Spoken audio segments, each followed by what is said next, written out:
ابھی اسلام سے مشرف نہیں ہوئے، اسلام کے دور میں میسر نہیں ہوئے، پیغمبر کے جانی دشمن بن رہے ہیں۔ ایک وقت تو یہ ہے کہ تلوار لے کر حضرت عمر اللہ کے نبی کا خاتمہ کرنے جا رہے ہیں۔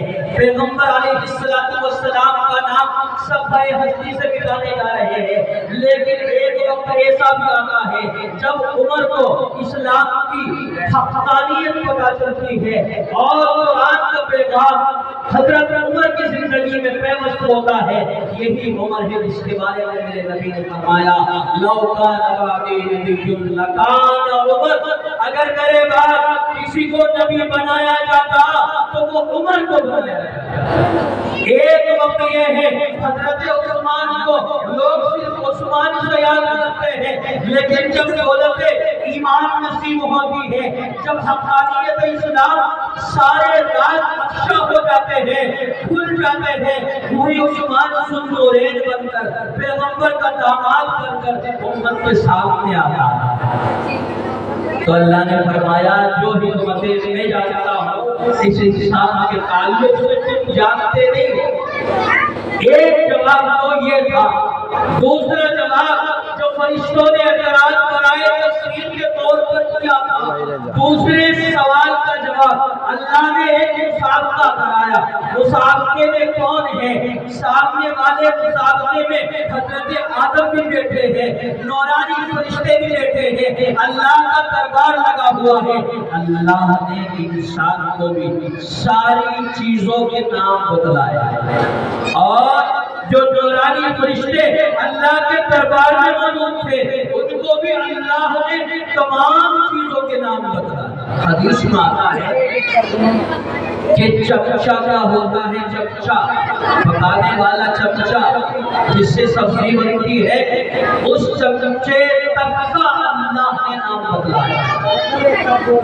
جب اگلے دن سنانے کی باری آئی، ظاہر سی بات ہے استاد نے آپ کو آج سبق پڑھایا، کل آپ کے سنانے کی ذمہ داری نہیں تھی۔ اللہ مدرس ہے، حاکم الحاکمین، معلم ہے، متعلمین کون؟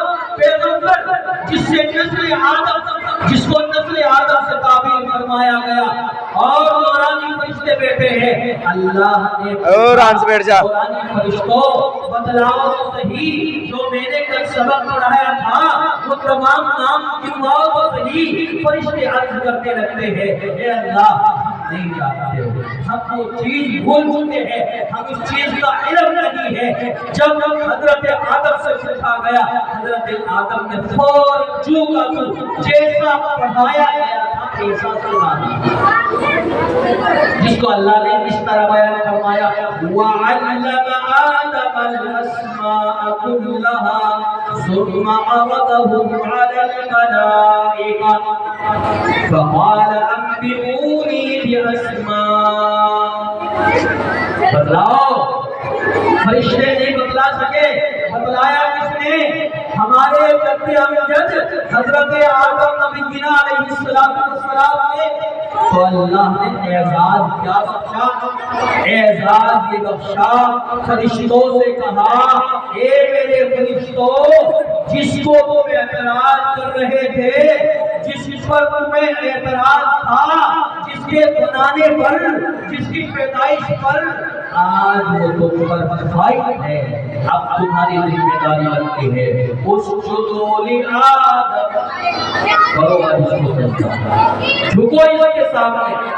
قرآن میں صاف طور سے ہے فسجدوا الا ابلیس ابا واستکبر وکان من الکافرین۔ تمام کے تمام نورانی فرشتے حضرت آدم علیہ السلام کی یہ اعلیٰ ذہنیت اور فائدیت دیکھ کر فوراً سجدے کے لیے پڑے، سوائے ابلیس تکبر کرتے، اور تکبر نے اس کو ہلاک و برباد کیا۔ تو نسل آدم اس طرح شروع ہوتی ہے، لیکن ایک اور وہ بھی ہے جب نسل آدم میں انسانیت میں اس انسانیت کو اللہ نے ایک اعلیٰ ایک بلندی عطا فرمائی تھی جس کا مشاہدہ دوسری جگہ کتاب مقدس قرآن مجید میں موجود ہے۔ چنانچہ فرمایا گیا لَقَدْ خَلَقْنَا الْإِنسَانَ فِي أَحْسَنِ تَقْوِيمٍ، ہم نے انسان کو ایک اچھے سانچے اور ڈھانچے کے اندر رکھا ہے، گویا انسان تمام مخلوقات میں سب سے اعلیٰ حیثیت رکھنے والا ہے۔ لیکن ایک دور لوگوں ایسا بھی آیا، ایک دور ایسا بھی آیا جب نسل آدم میں خون خرابہ ہونا شروع ہوا، انسانیت کا جنازہ نکلنا شروع ہوا، ایک دوسرے کے خون کے پیاسے لوگ ہونے لگے، یہاں تک کہ اپنی بیٹیوں کو زندہ زمین میں دفنانے لگے، ایک دوسرے کی گردنیں پھیلا کر آگے بڑھنے لگے، جس کو کسی شاعر نے منظر کشی کرتے ہوئے بتلایا، بدی کا سور تھا ہر سو جہالت کی گھٹائے تھی، فساد و ظلم کی چاروں طرف پھیلی ہوائیں تھی، ذرا سی بات پر تلوار چل جاتی تھی آپس میں، تو پھر جنگ آتی نہ تھی دو چار کے بس میں،